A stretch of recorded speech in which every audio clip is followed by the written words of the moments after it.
12 alasan mengapa berat badan kamu stuck dan susah turun lagi.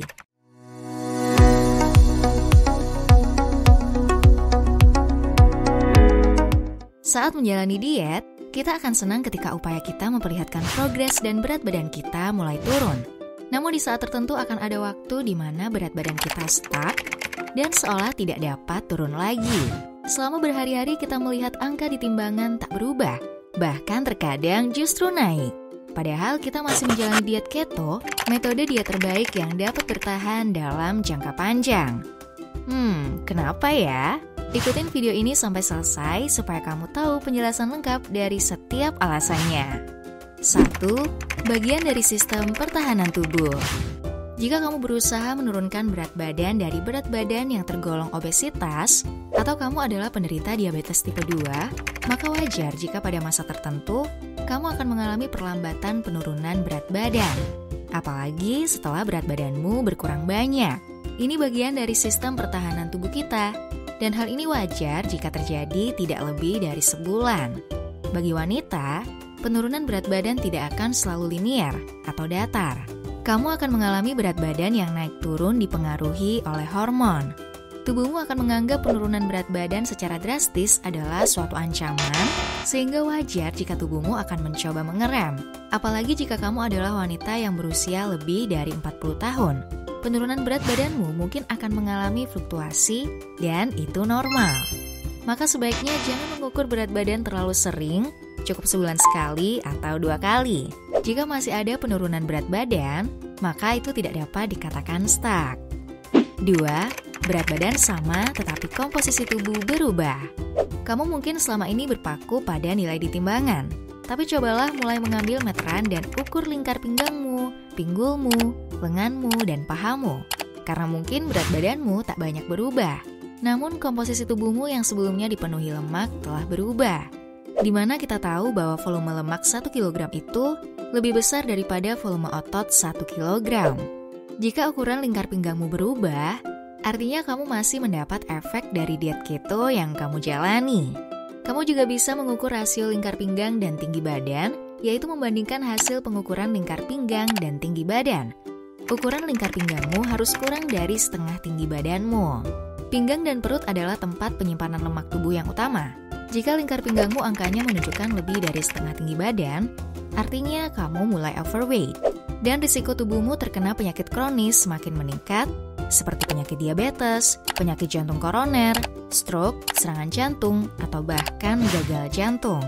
Untuk masalah timbangan berat badan ini, kamu juga bisa menggunakan timbangan digital yang dapat menampilkan komposisi kandungan air, protein, BMI, body fat, basal metabolism, visceral fat, muscle atau otot, bone mass, hingga body age dan rekomendasi berat badan ideal.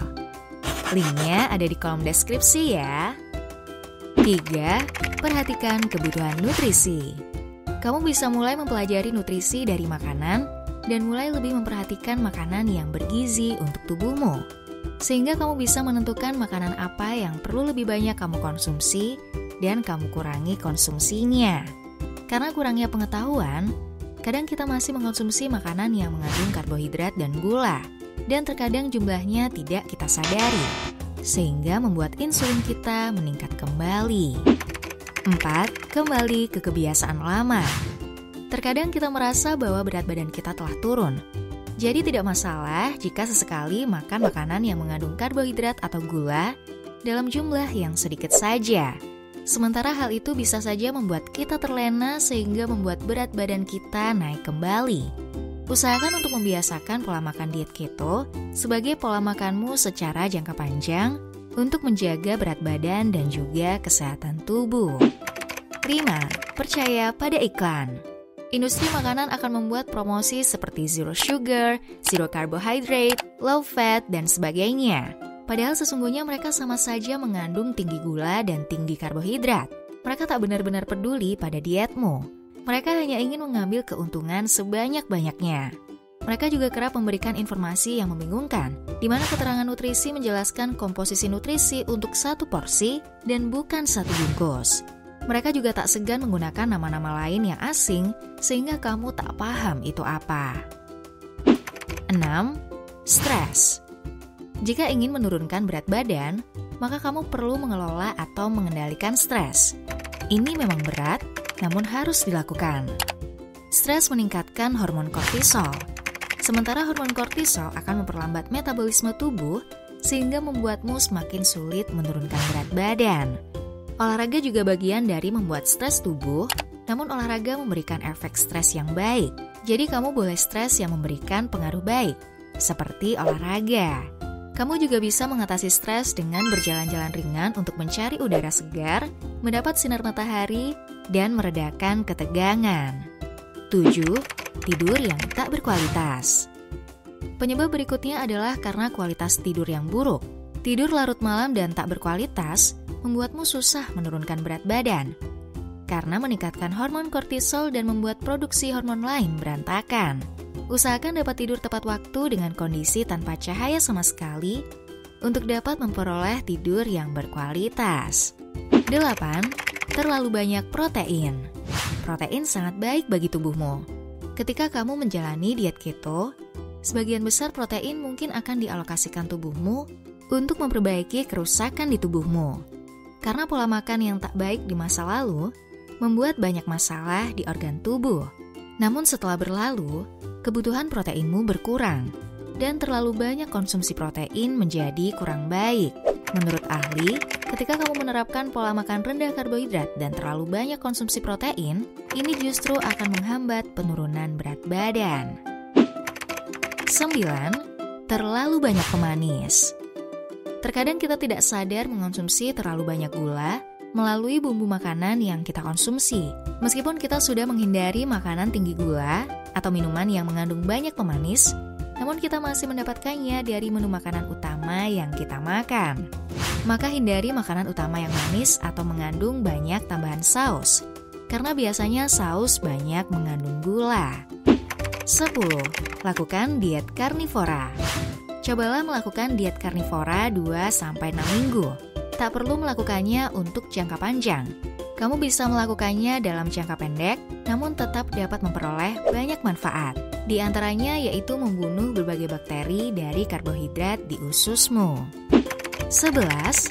Lakukan intermittent fasting. Jika kamu melewatkan intermittent fasting saat melakukan diet keto, maka kamu kehilangan banyak sekali manfaat. Intermittent fasting akan banyak membantu membakar lemak di setiap bagian tubuh saat proses ketosis terjadi, yaitu saat cadangan gula habis dan tubuh menggunakan lemak tubuh sebagai bahan bakar. 12. Temui dokter. Jika semua cara telah kamu lakukan dan semua tak berhasil juga, maka mulailah menemui dokter ahli gizi yang bisa membantumu memberikan rekomendasi diet yang tepat. Dengan menemui dokter ahli gizi, kamu akan memperoleh saran yang tepat dan terarah, serta membantu membuat rencana makan yang aman dan realistis untuk jangka panjang. Dokter juga akan memberikan rekomendasi jika kamu telah memiliki penyakit tertentu, sehingga dapat memberikan rekomendasi diet sesuai dengan riwayat penyakit. Itu dia 12 alasan mengapa berat badan kamu stuck dan susah turun lagi. Share yuk pengalaman kamu di kolom komentar. Pastikan kamu sudah subscribe lalu komen di bawah ya. Tulis komentar "saya sudah subscribe" dan tuliskan pertanyaan seputar dietnya, dan kami akan mencoba menjawab pertanyaan atau komentar terbaik dari kamu agar kamu mendapatkan jawaban yang tepat yang selama ini mungkin kamu pertanyakan.